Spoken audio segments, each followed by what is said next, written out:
그래서 이 밤에도 우리 모두에게 한량없는 은혜와 큰 축복과 능력으로 덧입혀 주시기를 간절히 소원합니다.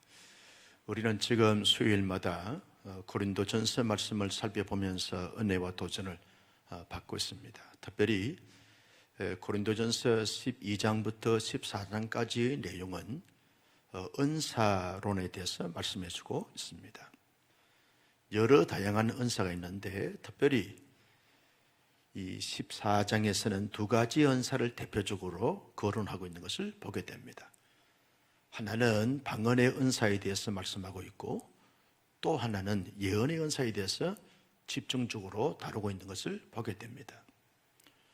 왜 바울이 고린도 교회 공동체를 향하여 이 대표적인 두 은사에 대해서 거론하게 됐는가라고 할 때, 이 고린도 교회 안에 이 두 가지 은사 때문에 많은 혼란과 논란이 많았기 때문에 그렇습니다.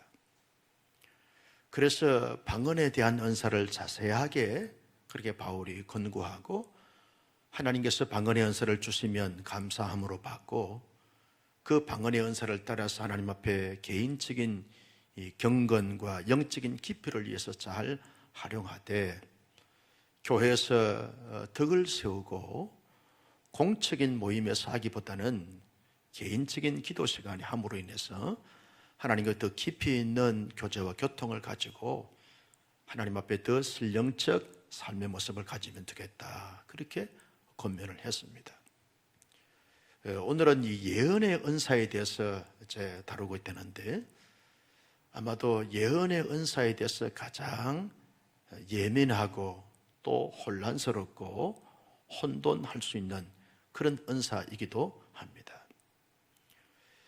혹자들은 복음주의 신학 혹은 개혁주의 신학을 주장하는 사람들 가운데 예언의 은사는 이미 끝났다, 예언의 은사는 중지됐다라고 주장을 하기도 합니다.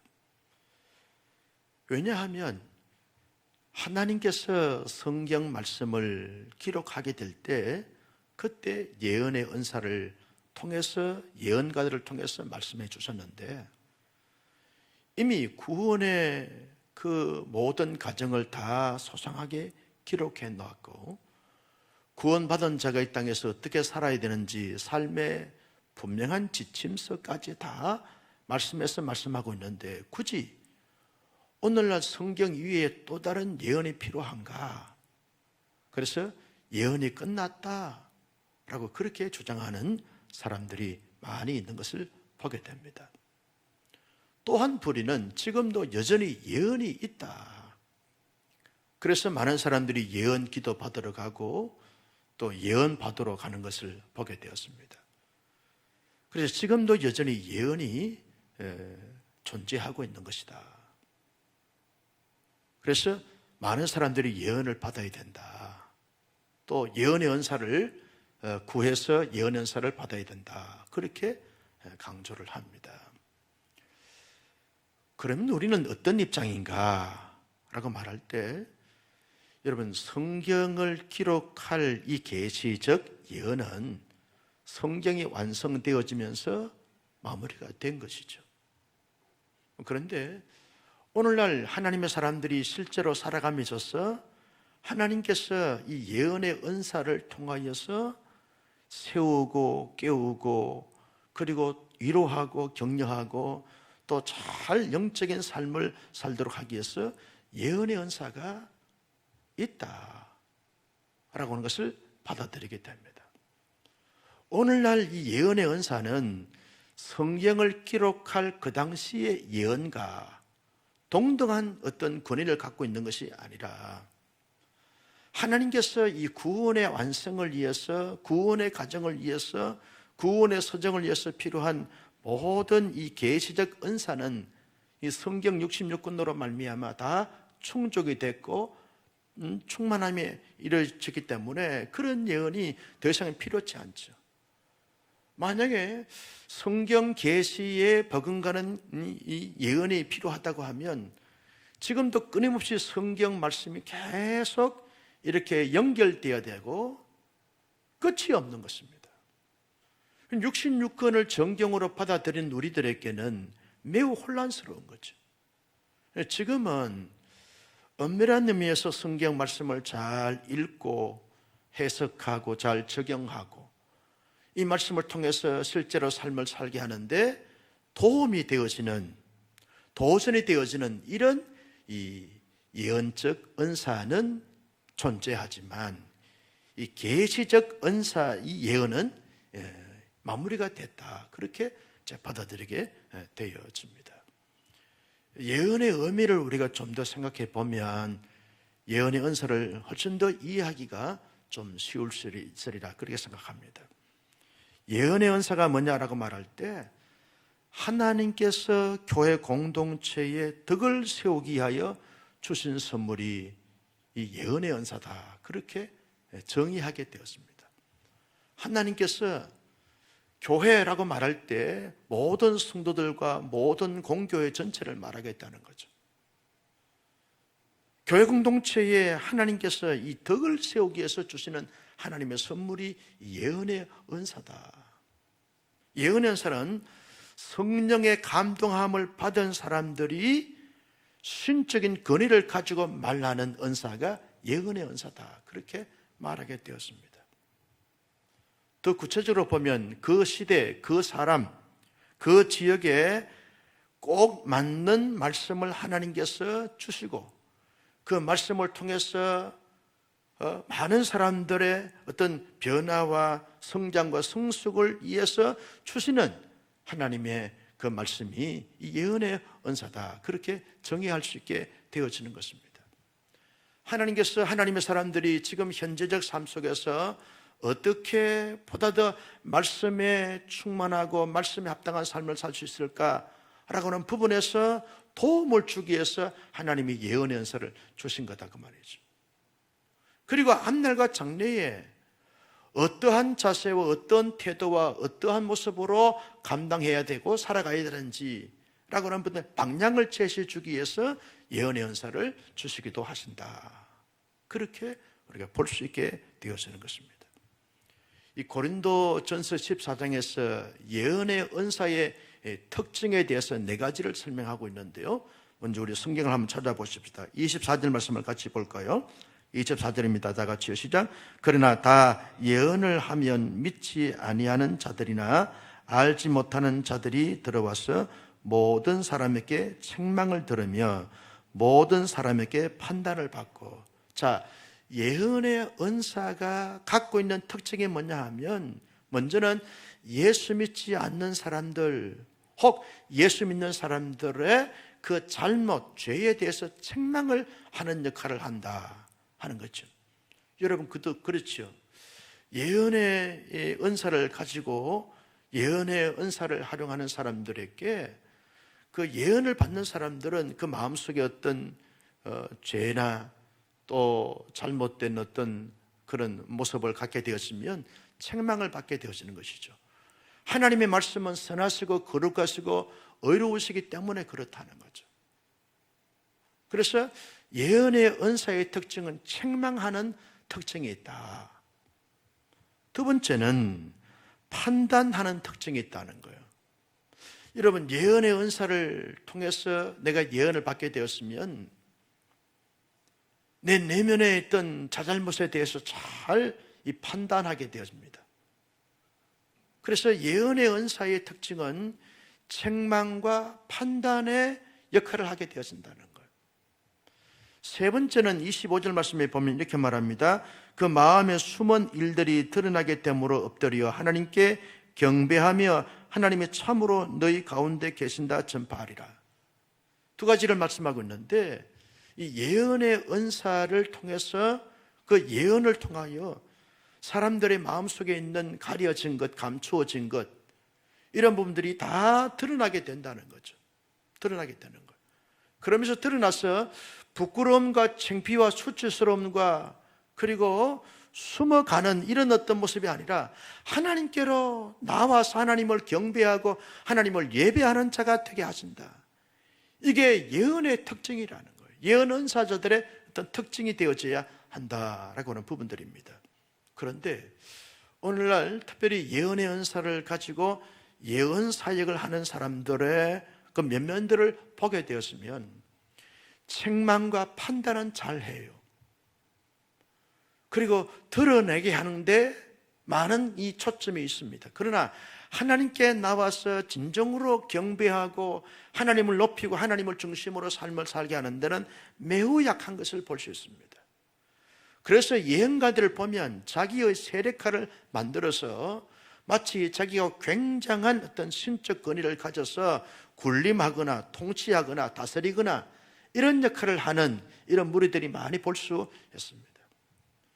그래서 현대 예언가들을 보게 되었으면 라인이 있다는 거예요. 예언가들을 보면 이 족보가 있고 라인이, 계급이 있고 체계가 있다는 거죠.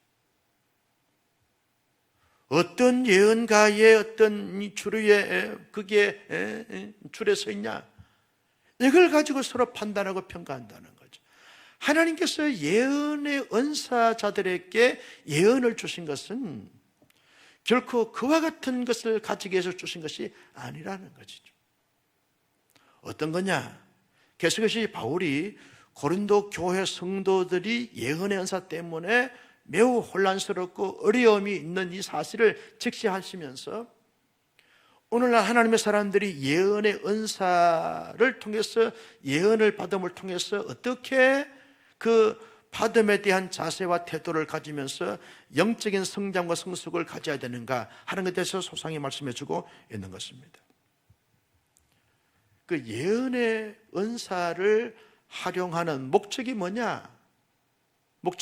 목적은 하나님의 사람들로 세우기 위한 목적이라는 거죠.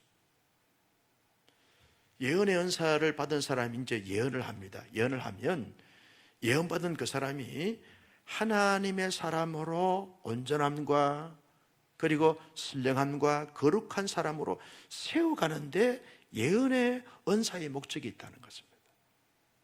만약에 그 예언을 통해서 하나님의 사람으로 온전함으로 세워지지 않고 오히려 그것 때문에 심히 눌려있고 불안하고 초조하고 그리고 강박증에 시달리게 되어지고 심지어는 하나님을 떠나고 이와 같은 모습을 가지게 되었으면 진정한 예언의 은사를 가진 자가 하는 예언이 아니라고 할 수 있게 된다는 것입니다. 예언의 궁극적인 목적은 하나님의 사람으로 온전하게 세워가는, 여기에 중요한 역할이 있게 되어진다라고 하는 부분들입니다. 그리고 두 번째는 하나님 편으로 인도하여 강하게 하고 격려하기입니다. 하나님 편으로 자꾸만 인도해서 예언을 통해서 하나님과 멀리 떨어져 있던 그들의 삶이 이제는 예언을 받고 또 예언을 통해서 하나님 편으로 자꾸 돌아서는 것입니다. 하나님과 가까워지고 친밀해지면서 강건하게 되어지고, 그러면서 그 예언의 말씀을 통해서 하나님의 사람들이 말할 수 없는 위로와 평강과 자유함과 산소망을 갖게 되어지는, 이것이 예언의 은사를 주신 궁극적인 목적이라는 것입니다. 그리고 힘과 희망을 주고 슬픔과 고민을 달래주는 것이, 이것이 예언의 목적이라는 것입니다. 공동체를 세우는 거예요. 가정 공동체를 세우고 교회 공동체를 세우고 사회 공동체를 자꾸 세워가는 것, 이것이 예언의 은사자들을 통해서 주시는 예언의 목적이라는 것입니다. 여러분, 1992년도였던가요? 10월에 그 다미 선교회가, 이장님 씨가 다미 선교회를 만들어 가지고 다 예언 사역을 했습니다. 1992년 10월 25일인가요? 28일인가 12시에 되었으면 우리 주님이 이제 재림하신다, 그래 예언을 했습니다. 그래서 그분의 예언 기도를 받기 위해서 줄로 섰습니다. 전국에서 다 모여들 정도로, 이분이 이장님 씨가 뜬다 하면 사방에, 전국에서 전 세계에서 덜썩거리면서 전체 한번 한국 교회를 한번 선세신을 일으킨 부분들이 있어요. 뒤집어 놓은 그런 사례가 있습니다. 그런데 하나님이 그에게 주신 하나님의 그 예언이고 계시라고 하면 맞아 들어가야 되잖아요. 아닌가요? 아니, 하나님께서 진리시고 정직이시고 거룩하신 하나님의 예언이면 예언 그대로 맞아 들어가야 되잖아요. 이 밤에 좀 동의를 하는 건지 안 하는 건지. 하나님의 계시면, 하나님의 예언이면 맞아야 돼요, 맞아야 돼요? 맞아야 돼요. 그런데 맞아 들어갔습니까? 아니, 휴거됐습니까? 우리 주님 재림하셨습니까? 이런 사람이 이장님 씨만 있는 것이 아닙니다. 그 옛날 말이죠, 박태선 씨도 마찬가지고, 저 영문산의 나은몽 씨도 마찬가지고, 수많은 이단들이 예언한다고 해서 날짜까지 정해놓고 그러면서 막 예언기도 받으라 그러고, 그러면서 예언기도 하면 가정을 파괴시키고, 그 남자하고 살면 오래 못 산다 이러니까 또 헤어지고, 가정을 버려야만 구원받는다 그러니까 가정을 버리고, 이게 오늘날 이단들 다 한 통속이라는 거예요. 여러분, 진정한 하나님께서 주시는 예언은 자신을 하나님의 사람으로 세우고 가정을 세우는 거예요. 그리고 교회 공동체를 세우는 거예요. 하나님께서 이 하나님의 이 땅 가운데 하나님의 나라를 세우게 하는 것이, 이것이 하나님께서 궁극적으로 예언의 은사자들을 통해서 예언을 주시는 목적이고 이유이고 근거라는 것입니다. 그래서 어떤 사람들이 예언기도 하는데, 또 예언을 하는데 자꾸만 공동체를 하나님의 사람으로 건강하게 세우지 못하고 진정한 위로와 평강과 자유함을 갖지 못하게 하고, 죄를 뉘우치고 돌아서게 하지 못하고, 그리고 가정 공동체나 교회 공동체를 잘 세우지 못한 이러한 예언을 하는 것 자체는 다 하나님께로부터 온 예언인가 장담할 수가 없다는 것, 말할 수가 없다는 것. 그래서 이 예언 사역을 동참을 하거나 또 예언을 받거나 또 예언 사역을 하는 것을 보거나 할 때 반드시 가져야 될 것이 뭐냐 하면, 이것이 하나님께로부터 온 예언인지 아니면 자기의 예감이고 예지인지 어떤 사회적인 분위기인지 잘 분별하고 잘 판단해야 되어진다라고 하는 부분들입니다. 어떤 분이 이제 와가지고 목사님 회개해야 된다고, 하나님께서 자기에게 목사님한테 같이 전화를 그랬다는 거예요. 회개시키라고. 나는 날마다 회개하고 있는데 사람을 자꾸만 주눅들게 만드는 거예요. 가만히 보니까 이 사람이 그렇게 해서 이 목사가 자꾸 자기한테 찾아가서 뭐 또 다른 말을 듣기를 원하고 또 다른 말을 듣기를 원하고 계속 끌고 가면서 결국은 어디로 가느냐? 이단으로 가는 거예요. 한 번은 말이죠, 나는 프라자를 이대로 가는데 성사님은 앞으로 막 대성하겠습니다. 난 사업하는 사람 아니에요. 대성할 사람이 아니에요. 그래서 나는 복음을 전했어요. 인상을 보니까 대성하겠다는 거예요. 그러면서 자꾸 이야기를 걸면서 자꾸 유인하는 거예요. 말로 못했어요. 속으로 했습니다. 사탄아 물러가라. 여러분, 그래서 많은 사람들이 현혹되어진다는 거예요. 그 예언이 하나님께로부터 온 진정한 참된 예언인가? 아니면 자기의 예지이고 예감인가? 서울의 한 오순절 계통의 안수자님 한 분이, 제가 이제 청소년 시절에 은사 집회를 많이 하는 그런 이제 교육자님과 함께 신앙생활을 했기 때문에 방학만 되어지면 뭐 부흥회 쫓아다니면서 그렇게 제 은혜를 받고 은사 활동을 좀 하기도 했습니다. 근데 한참을 이제 같이 이제 은사 사역을 하는데 서울에서 안수자 한 분이 예언의 은사를 받았다고 하는 거예요. 근데 자기 이제 집안에 한 분을 위해서 예언 기도하는 거예요.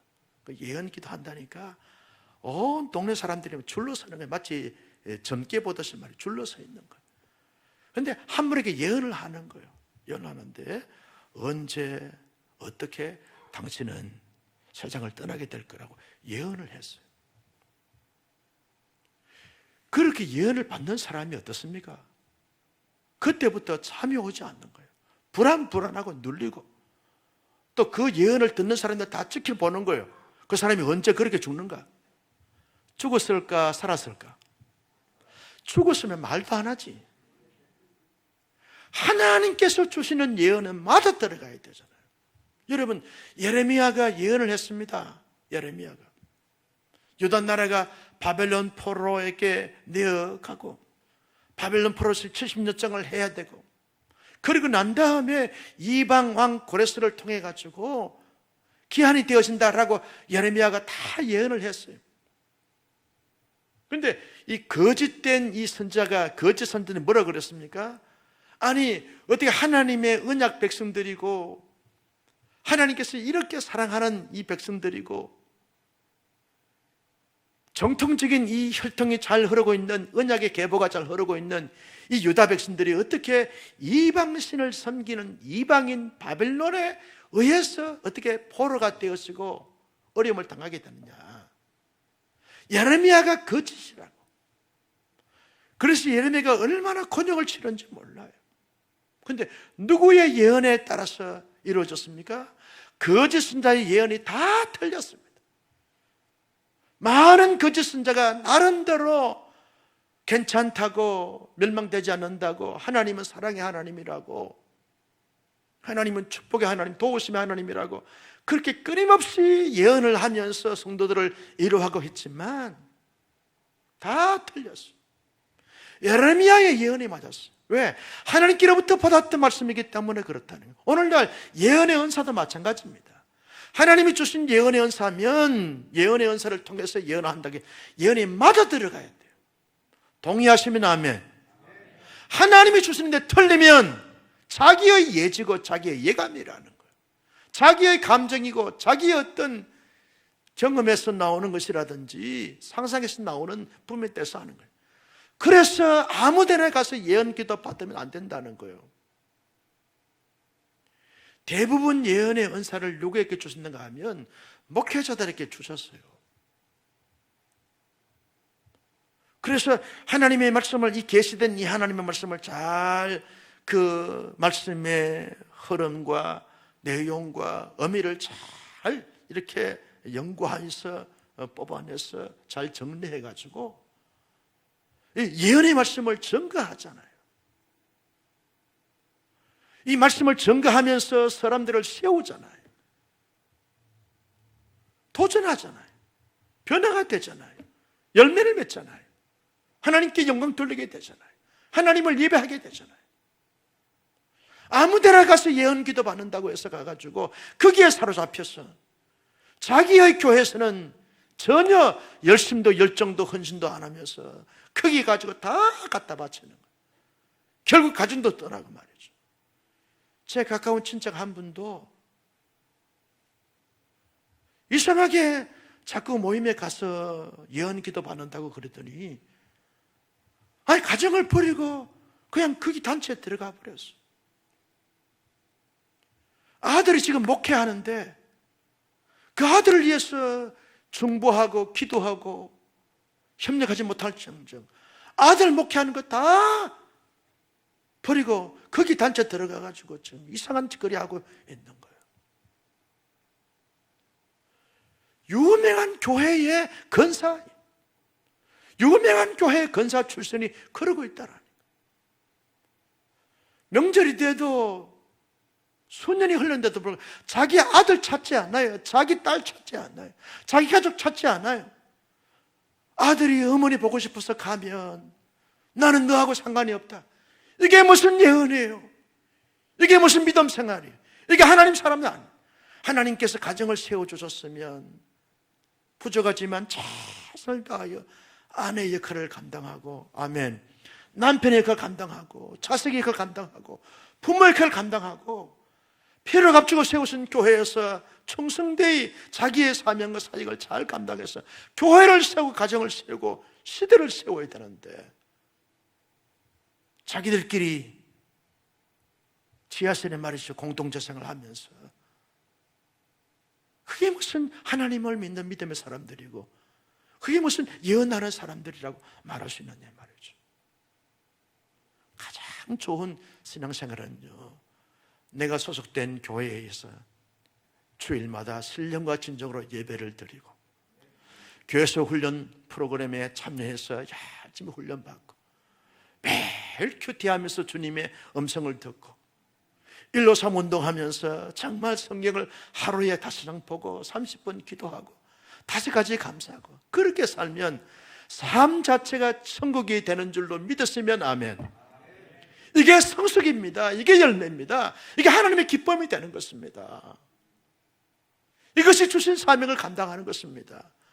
그래서 그런 자들이 가정을 세우고 교회를 세우고 열방을 세운다니까요. 열방을 세웁니다. 여러분, 그래서 예언의 은사의 사역을 할 때 진리를 잘 파악해서 하나님께로부터 온 예언인 것을 우리가 확신하게 되었으면 잘 받아들이고, 그러면서 성령의 인도와 계시와 질서를 따라서 잘 이 예언을 활용해야 하는 거죠. 여러분, 고린도 교회 문제가 뭡니까? 여기도 예언의 은사 받았다고 막 예언을 합니다. 저기도 예언의 은사 받았다고 예언을 합니다. 뒤쪽에도 마찬가지입니다. 온 사람들이 모이면 저 예언기도 한다는 거예요. 어느 예언이 맞는지 성도들이 혼란스러운 거예요. 그럴 때 예언의 은사를, 이 질서를 잘 지키면서 하라는 거예요. 하나님께서 영적인 권위자들에게 이 하나님의 말씀의 권세를 줬으면 영적인 권위를 잘 따라서 지켜야 되는데, 예언의 은사 받은 사람들은 대부분 이 교만기가 있어요. 목사가 자제를 하면 장로님, 집사님, 권사님 그렇게 예언 사역하지 말라고. 그러면 목사님은 예언의 은사도 못 받아가지고 자기들이 받은 예언의 은사를 시기하고 질투한다고 해서 이런 좀팽이 같은 목사 밑에 내가 신앙생활할 수 없다고, 그러면서 아주 신령한 거룩한 큰 어떤 예언 은사를 받았던 이런 사람들도 찾아가면서 쭉 몰려다니는 이런 사람들이 한국교회 안에 그동안 얼마나 많은지 모른다는 거예요. 여러분, 하나님이 교회 공동체의 목사로 세우실 때는 나름대로 그 교회의 목양사역을 감당할 수 있도록 하나님께서 은혜를 주시고 능력을 주셔서 세운 거예요. 그러면 그 권위에 순복을 하고 그 권위를 따라줘야 공동 질서가 잘 잡히면서 공동체에 주신 사역과 사명을 감당하게 된다는 거예요. 만약에 하나님이 그 교회에 담임 목회자가 또 교육자들이 감당할 수 없게 되어진, 하나님이 다른 방법으로 역사해 주실 것이라는 거예요. 그런데 하나님이 주권에 맡겨놓고 그 교회에 세워주신 이상은 그 하나님께서 세운 것에 대한 권위를 인정하고 존중하면서 잘 따르고 질서를 잘 지켜야만 교회가 본질적인 사역과 사명을 잘 감당하면서 하나님의 기쁨이 되어지고 은혜의 공동체, 축복의 공동체, 행복의 공동체, 영적인 공동체가 될 수 있게 되어진다는 거죠. 이걸 감당하라는 거죠. 그래서 바울이 질서 있게 하라, 품위 있게 하라 하는 말씀이 고린도 교회에 예언의 은사 받았다고 하는 사람들이 무질서하고 너무나 남용하고 너무나 세속적인 그러한 부분들로 사용을 하고 사람들에게 큰 어떤 문제를, 상처를, 아픔을 주는 이런 식으로 예언의 은사를 활용한 것을 보면서 그렇게 하면 안 된다는 거예요. 그래서 지금 이 고린도전서 14장에서 예언의 은사에 대해서 아주 강조하고 예언의 은사를 어떻게 활용해야 되고 예언의 은사의 어떤 기능을 갖고 있고 어떤 부분들을 가져야 되는가 하는 것이 소상히 말씀하고 있는 말씀을 우리가 살펴보고 있는 것이죠. 그리고 다른 사람들이 은사 받은 것에 대해서 시기하거나 질투하거나 또 무시하거나 외면하는 것이 아니라 존중해 줘야 되는 거예요. 하나님께로부터 받았던 은사이기 때문에 찬양의 은사, 방언의 은사, 예언의 은사, 통변의 은사, 신유의 은사 다 하나님께서 주신 은사이기 때문에 하나님의 가치가 다 있는 거예요. 인정하고 존중하라는 거예요. 그러면서 예언의 은사자들이 가져야 될 중요한 것은 모든 이들에게 이익이 되고 유익이 되도록 해요. 덕이 되게 해야 된다. 예언 은사를 받아서 예언하는 사역자도 자기에게 하나님의 사람으로서 신령함과 거룩함과 성숙함을 가지는 유익이 있어야 되고, 예언을 받는 사람들에게도 영적으로 아주 건강하고 성숙하고 신령한 이런 성숙과 성장을 가지는 유익함이 있어져야 한다. 이게 가장 중요한 거예요. 여러분, 고린도전서 14장 40절 말씀을 보실까요? 모든 것을 품위 있게 하고 질서 있게 하라. 바울의 결론입니다. 모든 은사에 대해서 바울의 결론이 뭐냐? 모든 것을 품위 있게 하고 질서 있게 하라는 거예요. 그래야만 덕이 되고, 그래야만 모든 것에 대해서 유익이 되어지기 때문에 그렇다. 그러면 우리 모두 이제 하나님의 말씀을 받았습니다. 그리고 이 말씀을 가지고 가르치기도 하고 양육하기도 하고 스스로 자신을 잘 이렇게 지켜가기도 하는데, 기본적으로 예언의 은사를 받은 사람들이라고 할 수 있는 거예요. 그리고 또 우리 중에는 어떤 특별하게 하나님께서 필요하셔서 예언의 은사를, 더 강력한 예언의 은사를 주시기도 하는 분들이 있을 수 있습니다. 그런데 이 같은 예언의 은사를 받은 사람들과 예언의 은사를 가지고서 사역하는 사역자들이 가져야 될 중요한 그 자세와 태도가 뭐냐 하면, 첫째는 겸손하라는 거죠. 내가 만약 예언의 은사를 받아가지고 예언한 것마다 다 맞아 들어가고 다 사람들이 예언을 받기만 하면 사람들이 깨어나고 부흥하고 회복되어지고, 그리고 놀라운 부흥의 역사가 나타나 할지라도 내가 한 것이 아니라는 거예요. 누가 한 것입니까? 하나님께서 나를 통해서 하신 것이죠. 나는 도구일 뿐입니다. 나는 종일 뿐입니다. 종이 교만하거나 거만하거나 대단한 자가 아닙니다. 누가 대단한 거예요? 주인이 대단한 거예요. 그래서 늘 하나님의 사람들은 은사가 있든 없든, 특별히 더 독특하고 더 뛰어난 은사를 가졌던 상관없이 늘 겸손하고 겸비함을 가져야 된다. 이게 은사론에서 아주 중요한 자세고 태도고 모습이라는 거죠. 두 번째는 진실하라는 겁니다. 진실하라는 거예요. 제가 대구에서 예언의 은사 받은 권사님 한 분을 알고 있습니다. 근데 이분이 처음에는 아주 순수하고 겸손하고 겸비했는데, 이게 시간이 가고 예언의 은사를 잘 활용해서 막 이렇게 나름대로 찾는 사람들이 많아지다 보니까 얼마나 교만하고 거만하고 자만해졌는지 몰라요. 교만하고 거만하고 자만하다 보니까 하나님이 예언의 은사를 가져가 버렸어요. 그래서 예언의 은사 가진 사람들은 언제나 진실해야 돼. 하나님의 예언이 아니면 아니라고 말해야 돼. 내가 생각하건대 내 느낌에, 내 예감에 그렇게 말을 하고 건면할 수 있는 것입니다. 마치 자기의 예감과 느낌을 가지고 하나님께서 주신 예언이라고 가상하거나 포장하거나 거짓되게 하게 되었으면 하나님 앞에 큰 죄를 짓게 되어지는 결과를 낳게 되는 것입니다. 그래서 겸손과 언제나 진실해야 한다. 그리고 질서를 잘 지켜야 된다. 교회에서는 반드시 질서가 있습니다. 여러분, 교회는요 반드시 하나님께서 이 당회라고 하는 이 교회의 최종 그 리더십을 가진 이 당회가 있습니다. 교회는 당회에서 다 논의가 되었으면 당회를 통해서 교회가 리드해 가는 거죠. 이걸 인정하지 않으면 그때부터 교회는 아수르상이 되어지는 거죠. 그래서 여러분, 교회의 이 당회원들을 잘 세워야 될 이유가 거기에 있다는 거죠. 당회장을 잘 세워야 되고 당회원들을 잘 세워야 될 이유가 거기에 있는 것입니다. 왜? 교회를 리더해 가야 되니까. 성도들은 당회의 리더십에 따라가야 되니까 그렇다는 거죠. 내내 우리가 이제 또 자남들을 또 세워야 되는데, 잘 준비돼서 정말 온사랑교회 공동체를 이제 다음 세대를 잘 이끌어갈 수 있는 이런 분들이 잘 세워져야 될 부분들이 있습니다. 왜?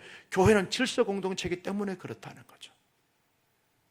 그리고 절대로 예언의 은사를 남용하거나 함부로 해서는 안 된다. 제가 최근에 하나님이 자꾸 이렇게 예언의 은사의 내용을 하나님이 주셨어요. 그런데 하나님이 제게 주신 그대로 일어났어요. 일어나기 전에 말하지 않았어요. 왜? 남용하지 않아야 되기 때문에 그렇다는 거예요. 그래서 하나님이 자기에게 예언의 은사를 줬다 할지라도 덕을 위해서는 침묵을 지키는 것이 중요하다. 대구의 동부교회에 원로 목사로 계시다가 소천하신 김덕신 목사님이 예언의 은사를 받았어요. 이분은 예언의 은사 받았음에도 불구하고 목회자들하고 세미나 할 때는 다 말씀하세요. 자기 교회에서는 1절 말씀하지 않아요. 왜? 덕을 위해서, 남용하지 않기 위해서. 혹 백에 하나만 이렇게 잘못된다 할지라도 백 자체가 다 영광이 가려지기 때문에 말하지 않아요. 여러분, 예언의 은사를 하나님 내게 주신다 할지라도 말하면 안 돼요. 침묵을 지켜야 되는 거예요. 그것이 덕이 되어지고 유익이 되어지는 것입니다. 언제 하냐? 하나님이 하라고 하실 때가 있어요. 자연스럽게 하나님이 기회가 주어지게 됩니다. 그때 하는 거죠. 다른 일상적인 부분들은 하나님의 말씀을 통해서 스스로 보고 깨닫고 느끼고 적용하면 되어지니까.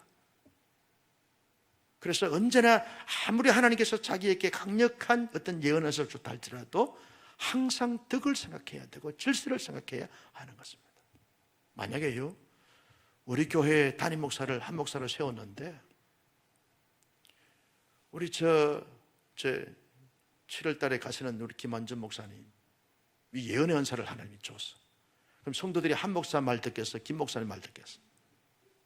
빨리 대답해 봐요. 하나님께서 그래서 질서가 중요하다는 거예요. 질서가 잘 생각하셔야 돼요. 나는 우리 방언의 은사, 예언의 은사 다 귀한 은사입니다. 우리 모두 사모하여 하나님이 주시면 아멘 하면서 받고 아주 덕을 세우고 질서를 잘 지키면서 활용하여 자신도 가정도 교회도 그리고 이 공동체도 잘 세워가는 멋진 하나님의 사람들이 다 될 수 있기를 예수님의 이름으로 축복합니다. 존귀하신 아버지 하나님, 주신 말씀을 마음속에 새겼습니다. 이 말씀을 따라서 이 말씀대로 살아갈 수 있는 신실한 하나님의 사람들이 다 되게 하여 주시옵소서. 전능하신 아버지 하나님, 영적으로 매우 혼란스럽고 혼탁한 이 시대에 방언의 은사도 우리에게 필요하거든 주시고 예언의 은사 필요할 때마다 주셨어. 은사 활용을 잘 감당함으로 말미암아 자신도 가정도 교회도 시대도 잘 깨우고 세울 수 있는 영적인 거성들 그장들 다 될 수 있도록 하나님이 축복하여 주옵소서. 모든 것 이에 품위 있게 하고 질서 있게 하라신 이 마지막 은사론의 이 강력한 도전의 말씀을 마음의 신비에 새겨서 이 말씀대로 잘 준수해 갈 수 있는 하나님의 사람들이 되게 하여 주옵소서. 이 밤에 기도할 것입니다. 하늘 문을 여시고 들으시고 응답하시고 이루시고 채우시고 역사하여 주시옵소서. 하나님을 뜨겁게 만나고 경험할 수 있는 복된 신령한 밤이 되게 하여 주시옵소서. 우리 함께 통성으로 기도하겠습니다. 하나님, 우리에게도 은혜를 주시고 은사를 주시고 능력을 더하여 주셔서 힘있게 이 어려운 시대를 잘 살아갈 수 있는 하나님의 사람들 되게 하여 달라고 이 시간 우리 주의 삼창하며 기도합니다. 주여, 주여.